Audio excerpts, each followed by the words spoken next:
ప్రభు సత్యాన్ని మనం గ్రహించలేకపోతున్నాం. కనుకనే ప్రభు అంటున్నాడు, ఈరోజు ముసుగు లేకుండా ప్రభువుని దర్శించటానికి ప్రభు మనకు ఆయన వాక్యాన్ని, శక్తివంతమైన వాక్యాన్ని, ఈ యుగ సంబంధమైన దేవత మనోనేత్రాలు మూయబడిన వారితో ఆయనే ఈరోజు మాట్లాడుతూ ఉన్నాడు. దేవునికి స్తోత్రము. అలలే. కనుకని మనం అంధకార క్రియలు విసర్జించాలి. అంధకార క్రియలు ఏంటి చెప్పండి? రోమాపత్రిక 12:9 చూడండి. మీ ప్రేమ నిష్కపటమైనదై ఉండవలెను. చెడ్డ దానిని మీరు అసహించుకొనుచు మంచి దానిని మీరు హత్తుకొని ఉండండి.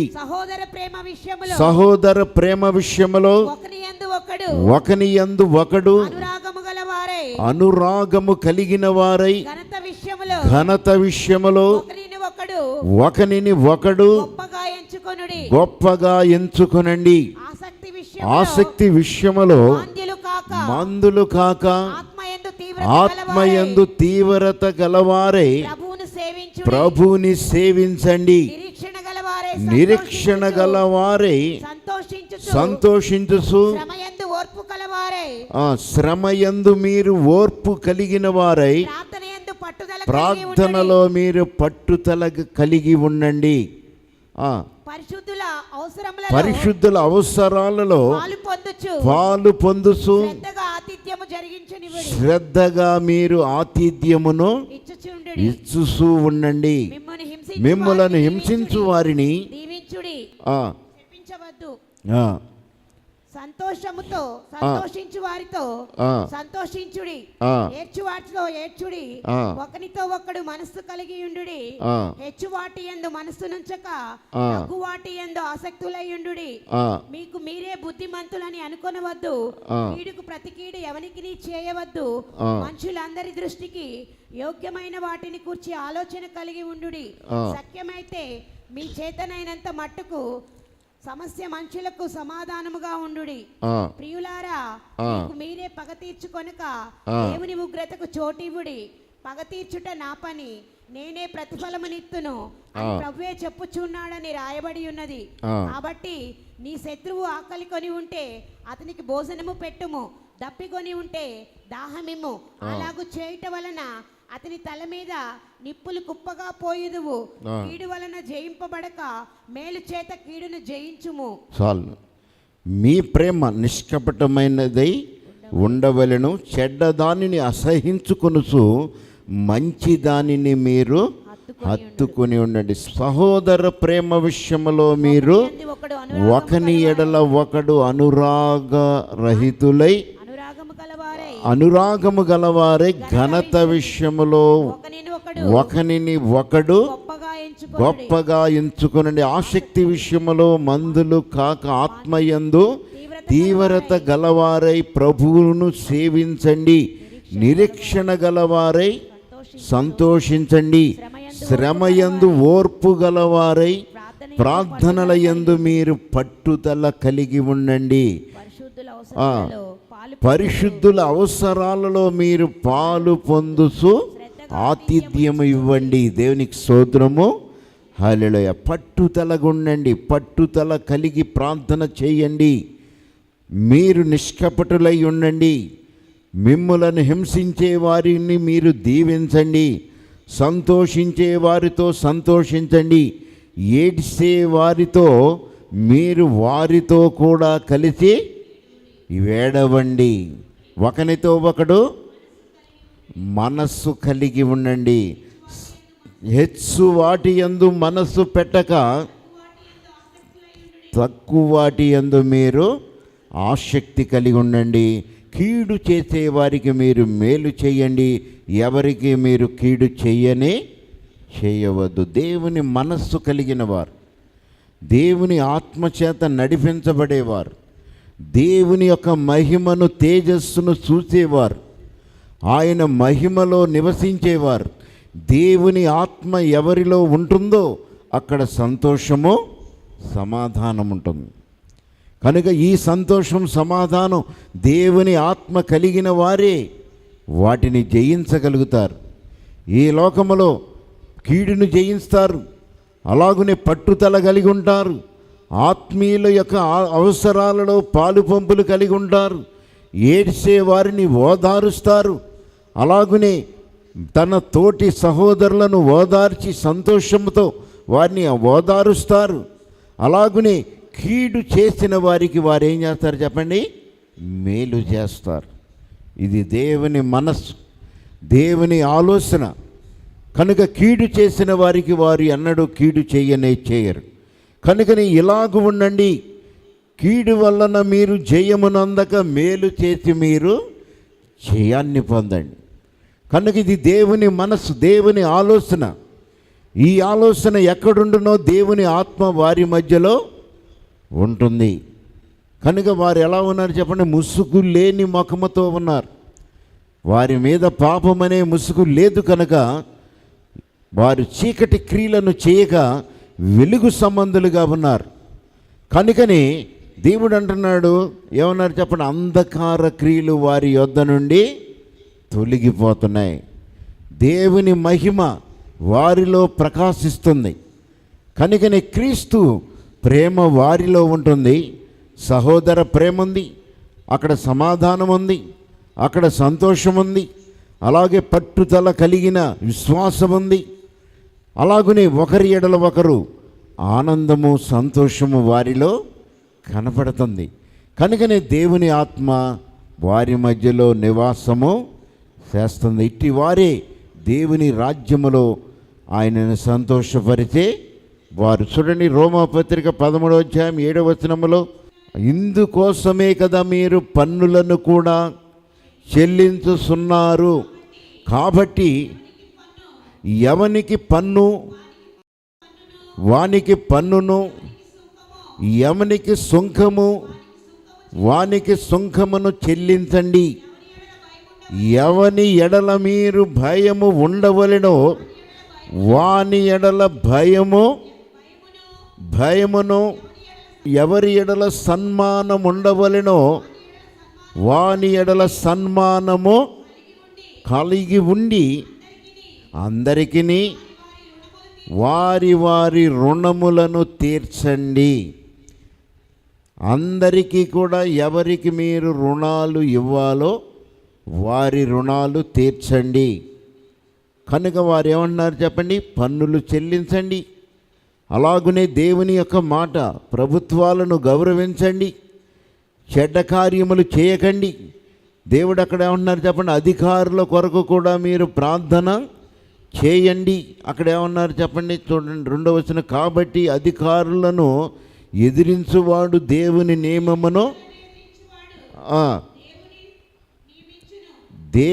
నియమమును ఎదిరించుచున్నాడు.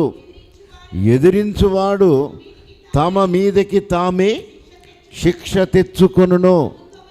ప్రభుత్వము చేయువారు చెడ్డ కార్యములకే కానీ మంచి కార్యములకు వారు భయంకరులు కారు. మీకు మేలు కలుగుట అధికారులు, దేవుని పరిచారకులు వారికి భయపడ ఉండగోరితివా? మేలు చేయము, అప్పుడు వారి చేత నీవు మెప్పు పొందెదవు.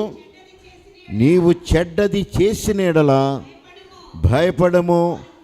వారు ఊరకని ఖడ్గము ధరింపరు. కీడు చేయు వారి మీద ఆగ్రహము చూపుటకై వారు ప్రతీకారము చేయు దేవుని యొక్క పరిచారకులుగా ఉన్నారు. దేవునికి స్తోత్రము, హల్లెలూయా. కనుక దేవుడు ఏమంటున్నారు చెప్పండి? అధికారమును ఎదిరించువాడు దేవుని నియమమును ఎదిరించుచున్నాడు. ప్రభుత్వమును చేసేమారు చెడ్డ కార్యములు కాక మంచి కార్యములనే వారు చేస్తారు. కనుక ప్రభుత్వాన్ని ప్రేమించండి, ప్రభుత్వం యొక్క అధికారాన్ని ప్రేమించండి, సుంకములు చెల్లించండి. అలాగునే మీ మధ్యలో సహోదర ప్రేమ నిలకడగా ఉండనివ్వండి. అలాగునే ఎవరికైనా మీరు రుణములు చేస్తే ఆ రుణములను మీరు తీర్చండి.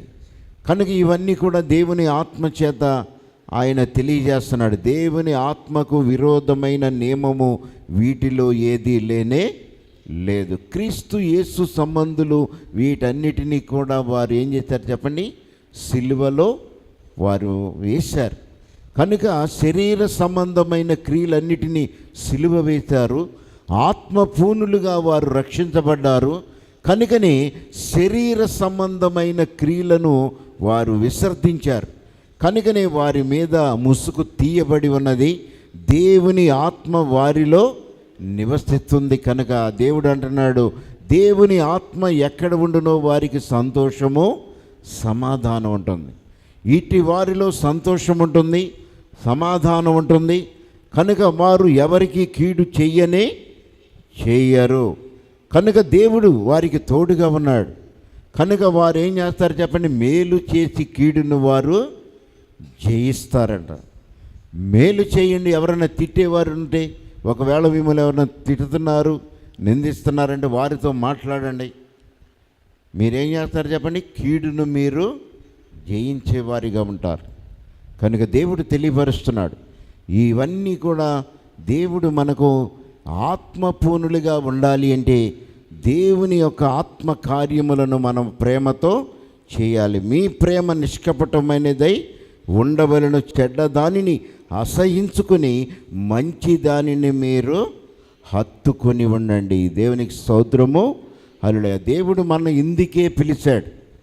దేవుడు ఎందుకు పిలిచాడు చెప్పండి, మనం మంచి పనులు చేయడానికి, మంచి కార్యములను మనము అనుసరించి వాటిని మనము చేసేవారిగా ఉండాలని, ఇందుకోసమే మీరు పిలువబడి ఉన్నారని 1 పేతురు 2:20 చూడండి. అక్కడ దేవుడు అక్కడ ఏమన్నారు చూడండి, 20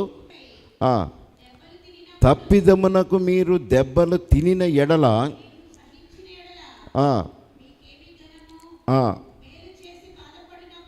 మేలు చేసి మీరు బాధపడినప్పుడు మీరు దానిని సహించిన ఎడల అది దేవునికి ఎంతో ఇష్టమవును.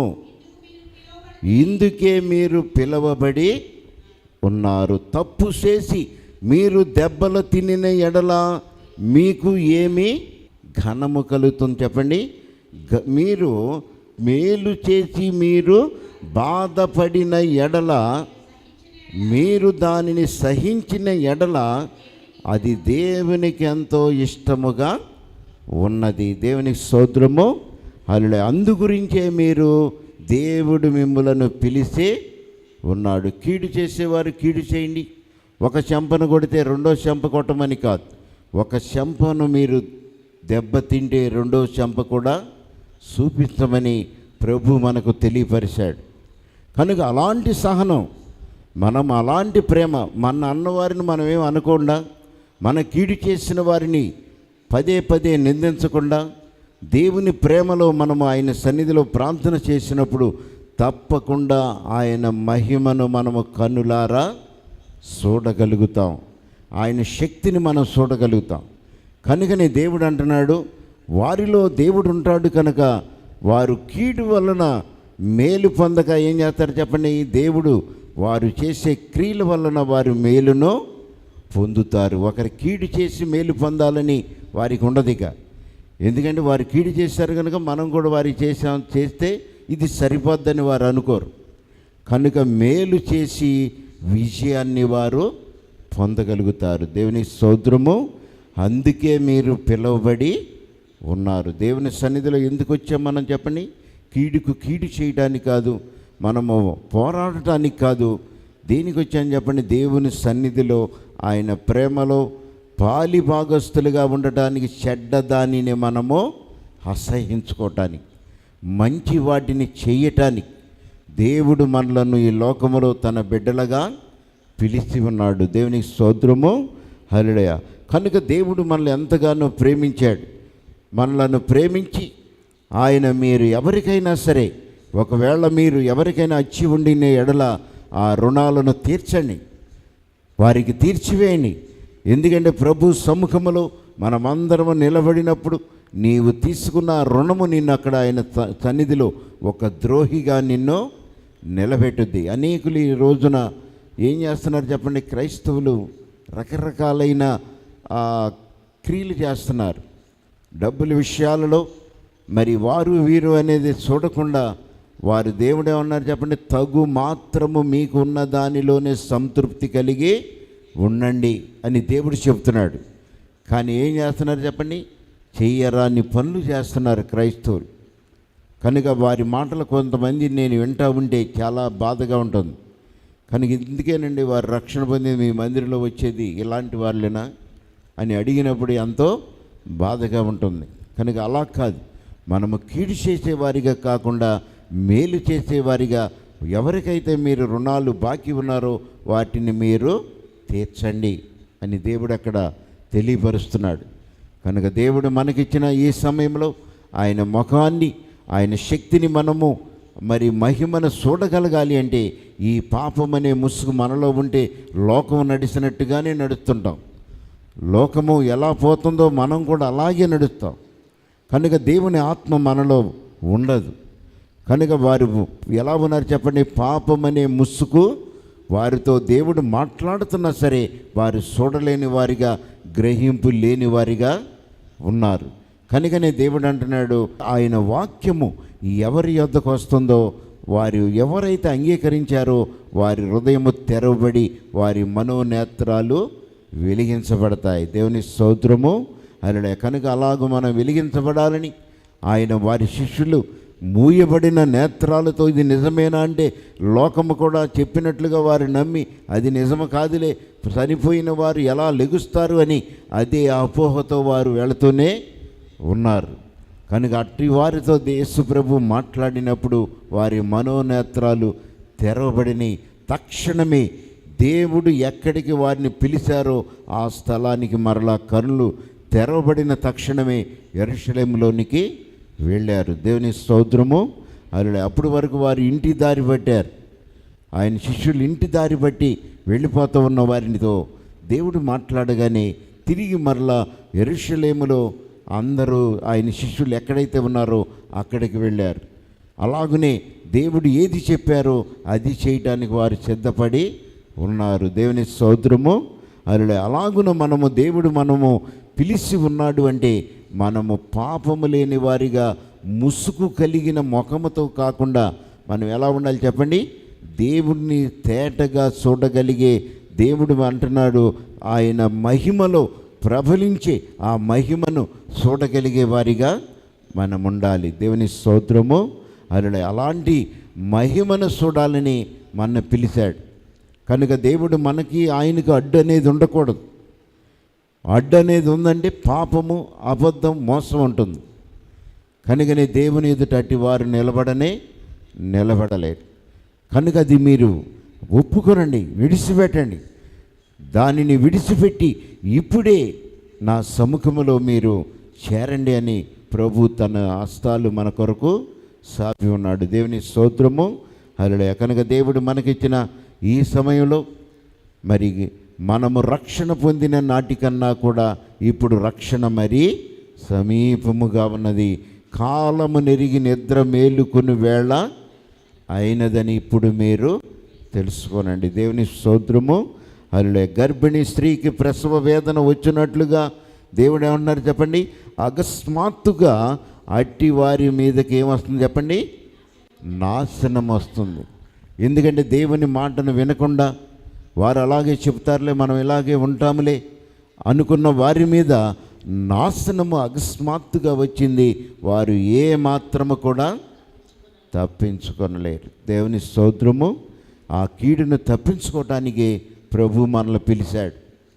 కనుకనే మనము ఈరోజు ముసుగు లేని ముఖముతో ప్రభువుని చూడగలిగే శక్తివంతులుగా ఉండాలని దేవుని సన్నిధిలో మరి మీ కొరకు నేను ఎంతో వేదన పడి ఈరోజు ఈ వాక్యము దేవుడు సిద్ధపరిచాడు. అలాగనే మీరు కూడా ముసుగు లేని ముఖముతో దేవుణ్ణి చూడాలని, శక్తివంతమైన మరి వారిగా ఉండాలని దేవుని సన్నిధిలో మిమ్మల్ని అందరినీ వేడుకుంటున్నా. దేవుని వాక్యము దీవించునుగాక. హల్లెలూయా. దేవునికి వందనాలు, నాన్నగారికి వందనాలు, అయ్యగారికి వందనాలు, అమ్మగారికి వందనాలు, విశ్వాస మందిర బలాన్ని బట్టి వందనాలు, సంఘ సభ్యులు మీ అందరికీ నా వందనాలండి. నా పేరు రాజారావు. మాది వినుకొండ దగ్గర సేవలాపురం గ్రామం అండి. మేము ఈ సన్నిధికి వచ్చి 10 సంవత్సరాలు అవుతుంది. మేము చాలా భేదవాళ్ళం అనమాట. మా పిల్లల చదువు విషయంలోనేమో, కుమార్తె వివాహ విషయంలో కూడా, అన్నిటిలో కూడా ఎంతో దేవుడు తోడుగా ఉండి మమ్మల్ని నడిపించాడు. మేము ఈ సన్నిధికి వచ్చిన దగ్గర నుంచి ఈ సన్నిధి బలాన్ని బట్టి, అయ్యగారు అమ్మగారు బలాన్ని బట్టి, ప్రార్థన బలాన్ని బట్టి మాకు ఎన్నో మేలు జరిగినాయి అనమాట అండి. మా బాబు అసలు ఇంజనీరింగ్ చదువుతాడని నేను కల్లో కూడా అనుకోలేదన్నమాట. ఏదో inter first year second year అయిపోయిన తర్వాత ఏదైనా జాబ్ చేసుకొని సెటిల్ అవుతాడని చెప్పేసి ఆలోచనలో నేను ఉండేవాడిని. ఇంజనీరింగ్ చదివిస్తానన్న ఆలోచన ఇది కూడా నాకు కల్లో కూడా వచ్చేది కాదనమాట అండి. ఇంజనీరింగ్ అంటే మాటలు కాదు. మేమేమి ఆస్తులమ్మి ఇళ్ళమ్మి కూడా ఏం చదివించలేదన్నమాట. ఫీజు రిమెంబర్స్మెంట్లు కూడా ఏం లేవు. అచ్చము మామూలుగా సంవత్సరానికి 80,000 దాకా ఫీజులు అయ్యాయి అనమాట. అవన్నీ కూడా దేవుడే ఇచ్చేవాడు. నేనైతే ఆటో డ్రైవర్ని అండి. కూలి పని చేసుకొని ఉండేవాడిని. నా గొప్పతనం ఏం కాదు, నా భార్య కూడా పనికి వెళ్తుంది అనమాట. మా జీతాలు మాకు వచ్చేవి మేము బతకడానికి సరిపోవు. దేవుడు కృపను బట్టి, ఆయన కాపుదలను బట్టి, అమ్మగారి గారి ప్రార్థన బట్టి నా కుమారుడు ఇంజనీరింగ్ అయిపోయింది. తర్వాత కెనడాలో కూడా చదువుకోవడానికి దేవుడు అర్హతను ఇచ్చాడనమాట. ఇదంతా అమ్మగారు అయ్యగారి ప్రార్థన బలం బట్టి అనమాట అండి. ఇప్పుడు చదువు కూడా అయిపోయింది, 2 సంవత్సరాలు చదువు అయిపోయింది. తర్వాత ఇప్పుడు అక్కడ కెనడాలో పౌరసత్వం పొందడానికి అని చెప్పేసి ఇక్కడ ఒక 6 లక్షలు డబ్బులు డిపాజిట్ చేయాలంటండి. చదువు అయిపోయిన తర్వాత ఆ పౌరసత్వం వచ్చిన తర్వాత దేవుడు జాబ్ ఇస్తాడని చెప్పేసి చెప్పాడు. తర్వాత ఈ మధ్యకాలంలో ఫోన్లు చేయడం కూడా కొంచెం తగ్గించాడు అనమాట అండి. మేమైతే మెసేజ్లు పెడుతుండేవాడు కానీ ఫోన్లు చేయట్లేదు. తర్వాత అయ్యగారు అమ్మగారు కూడా మమ్మల్ని అడుగుతుండేవాడు, ఏంటమ్మా బుజ్జి ఫోన్ చేశాడా ఏంటని అడుగుతుండేవారు. మేము లేదయ్య గారు ఇలాగ మెసేజ్లు పెడుతున్నాడు అని చెప్పేసి చెప్పేవాళ్ళము. ఒకసారి బుజ్జి ఫోన్ చేస్తే నాకు చెప్పండి, మాకు ఫోన్ చేయమని చెప్పండి అమ్మా అని చెప్పేసి అని అంటుండేవాడండి అయ్యగారు కూడా. తర్వాత ఒక 10 రోజుల క్రితమే ఫోన్ చేశాడనమాట. గొంతులో టాన్సిల్స్ ఉంటాయండి అతనికి, చిన్నప్పటి నుంచే ఉన్నాయంట. నాకైతే అసలు ఏం తెలియదు, నేను పట్టించుకోను. అవి చలికి అక్కడ బాగా ఇదైపోయి అవి తీపించుకున్నాడంటండి. అవి తీపించుకున్నాను, కొంచెం ఇబ్బందిగా మాట్లాడతాను అని చెప్పేసి ఆ ఫోన్ చేసినప్పుడు కూడా నేను ఫోన్ తీసుకునేవాడు కాదు కోపంతో. వాళ్ళ అమ్మే చాలాసేపు మాట్లాడుకునేది అన్నమాట. మాట్లాడుకుని ఇలా చెప్తా ఉండేది, మాట్లాడాడు. ఇలా అయ్యగారు ఫోన్ చేయమన్నాను, నేను చేస్తానమ్మా అడిగా అని చెప్పేసి అనేవాడు. కానీ తర్వాత మళ్ళీ నేను ఇవాళ చేస్తాను రేపు చేస్తాను అన్నాడు, కానీ అలాగ అశ్రద్ధ చేస్తూ ఉంటున్నాడు అనమాట. తర్వాత విషయం తెలిసినాక మరి మాకు చెప్పొచ్చు కంటే మీకు ఏం చెప్పేదమ్మా, మీరు భయపడతారు బాధపడతారు కదా అందరూ, అప్పుడు ఏమైంది అనుకుంటారు. ఏం కాలేదులే, ఇక్కడ మా ఫ్రెండ్స్ అందరూ ఉన్నారు కదా, ప్రార్థనతో మేము ఇదిగానే ఉన్నాం, చేయించుకున్నాను, ఇప్పుడు కొద్దిగా పర్వాలేదులే అని చెప్పేసి అని అన్నాడండి. ఆ విషయం నేను ఇంకా అమ్మగారు అయ్యగారు కూడా చెప్పలేదన్నమాట. తర్వాత ఇలాగా చెయ్యట్లేదని చెప్పేసి అయ్యగారు అమ్మగారు కూడా అతని మీద ఏం కోపం ఉండదని నేను అనుకుంటున్నాను. ఎందుకంటే ఎంతో వాడికి ఇష్టమైన బిడ్డగా జీవించాడు. అయితే అయ్యగారిని అమ్మగారిని కూడా బిడ్డ గురించి ప్రార్థన చేయమని నేను వేడుకుంటున్నాను. నేను అనుకోపోయినా కానీ వాళ్ళు చేస్తుండబట్టే అలా కార్యాలు అలా జరుగుతున్నాయి. మేము కూడా ఇలా సజీవ లెక్కలో ఉంచినందుకు దేవుడికి ఎంతో వందనాలు చెల్లించుకుంటున్నాం. అలాగే నా భార్య కూడా కొన్ని 10 సంవత్సరాలు అవుతుంది అక్కడ జాబ్లో చేస్తా. కొద్దిగా ఈ మధ్య చర్మ వ్యాధిలాగా వచ్చిందనమాట అండి, ఒంటి మీద అలా గుల్లలు రావటం, అలా ఎన్నో చర్మ వ్యాధులు డాక్టర్ల దగ్గర తిరిగినప్పుడు కూడా వాళ్ళు చూసి తగ్గుతాయి అంటున్నారు. కానీ తర్వాత నువ్వు అక్కడ చేసే పని మానేయాలమ్మా, పని మానేస్తే కానీ నీకు తగ్గవని చెప్పేసి అన్నారు. ఒకసారి అయ్యగారు కూడా చెప్పినప్పుడు ఉపవాసులు ప్రార్థన చేయండి అమ్మా తగ్గిపోతలే అన్నారు. కొన్ని రోజుల తర్వాత కొంచెం తగ్గినాయి కానీ మళ్ళీ వస్తూ ఉన్నాయి అనమాట. సరే ఇంక అక్కడ పని మానేసి వేరేది ఏదైనా జాబ్ చూసుకోవచ్చులే అని చెప్పేసి పని మానేసిన తర్వాత వేరే జాబ్ ఇచ్చాడు దేవుడు. 2 నెలలు అవుతుంది అనమాట. అప్పటి నుంచి కొంచెం చాలా వరకు తగ్గుముఖం పడినాయి. ఎంత ప్రార్థన చేసినా ఎంత చేసినా అక్కడ వాతావరణం కూడా అనుకూలపరచాలి కదా అని చెప్పేసి మేము అనుకునేవాళ్ళం. కొద్దిగా ఇప్పుడు బాగా 3 వంతుల దాకా తగ్గిపోయినాయండి. దేవునికి ఎంతో వందనాలు చెల్లించుకుంటున్నాను.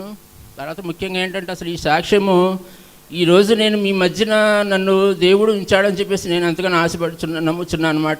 ఈ ఆరాధన ఇంత ఘనంగా జరిగినందుకు దేవుడికి ఎంతో వందనాలు చెల్లిస్తున్నాను. 10:30కి నేను ఇక్కడ మా ఆమె పరిచయం చేసి ఇంటికి తీసుకెళ్ళడానికి నన్ను ఫోన్ చేసింది రమ్మని. ఫోన్ చేసినప్పుడు నేను బర్త్డే వేసుకొని వస్తున్నాను. ఇలా నేను యూట్యూబ్లో మామూలుగా ఎన్నో వీడియోలు చూస్తుండేవాడిని అనమాట అండి. అక్కడ చిన్న యాక్సిడెంట్లు, లైవ్ యాక్సిడెంట్లు అని చెప్పేసి ఎంతో చూస్తుండేవాడిని. రోడ్డు మీద నుంచున్నసేపు నుంచుంటారు బైకులు వేసుకొని కానీ ఏదైనా కానీ. అలా రోడ్డు దాటుతున్నప్పుడు వెంటనే వచ్చేసి ఏదో కారు వచ్చేసి గుద్దేసి ఎంతో దూరం పోయి పడిపోతుంటారనమాట. అలాంటి వీడియోలు నేను ఎన్నో చూస్తుండేవాడిని. అలాంటిది ఈ జీవితంలో నాకు ఈరోజు జరిగింది. దేవుడు నన్ను ఎంతగానో మరి రక్షించాడని నేను అనుకుంటున్నాను. మరి నా పట్ల ఆయన ఏమి ఇదై ఉన్నాడో కానీ నాకైతే తెలియదు. నేనైతే దేవుని పనిలో ఎంతో వెనకబడి ఉంటున్నాను. అయినప్పటికీ నా మీద దేవుని ప్రేమ ఎంతగానో ఉన్నది. అక్కడ నుంచొని ఇలా ఇటు చూసినాను, 2 బైకులు వస్తున్నాయి. ఇటు పక్క చూసినప్పుడు కూడా ఏం రావట్లేదు. అప్పటికి ఇటు చూసి 2 బైకులు వస్తున్నాయి. ఆ 2 బైకులు వెళ్ళినాక ఇటు దాడదాం అనుకుంటున్నాను. ఈలోపు పెద్ద సౌండ్ చేసుకుంటూ టాటా సుమో వస్తుంది అనమాట. టైర్లు బ్రేక్ సర్వమని చాలా సౌండ్ వచ్చింది. ఏంటది సౌండ్ అని ఇలా చూసి కొంచెం మూవ్ అయ్యాను. ఇలా చూసేటప్పటికి కారు అతను ఎంతో కంట్రోల్గా వచ్చి కొంచెం రైట్ సైడ్ తీసుకుని అలా వెళ్ళి కొంచెం దూరం వెళ్ళినాక ఆపాడు అనమాట. నేనేమాత్రం కొంచెం 2 అడుగులు వచ్చేసినా కానీ అసలు నన్ను కొడితే నేను ఆ యాక్సిడెంట్ లాగా అసలు ఎక్కడో పోయి పడేవాడిని. ఆ కారు కూడా వచ్చేసి మన సన్నిధి గోడ గుద్దుకునేదని చెప్పేసి నేను అనుకుంటున్నాను అనమాట. అంత స్పీడ్లో ఉండి కూడా అంత కంట్రోల్ చేశాడు దేవుడు. ఆ డ్రైవర్ కూడా ఎంతో జ్ఞానం ఇచ్చాడు, నన్ను కూడా ఎంతో రక్షించాడు. ఇంత గొప్ప కార్యం చేసిన దేవునికి ఎంతో వందనాలు చెల్లించుకుంటున్నాను. అలాగే నా కుమారుడు చదువు విషయంలో కానీ కావాల్సిన దర్సాహ విషయం అంతటా కూడా తోడుగా ఉండేవని మీ అందరినీ అయ్యగారిని అమ్మగారిని ప్రార్థన చేయమని వేడుకుంటున్నాను. మీ అందరిని కూడా ప్రార్థన చేయమని వేడుకుంటున్నాను. ఈ గొప్ప సాక్ష్యం దేవుడు దీవించునుగాక.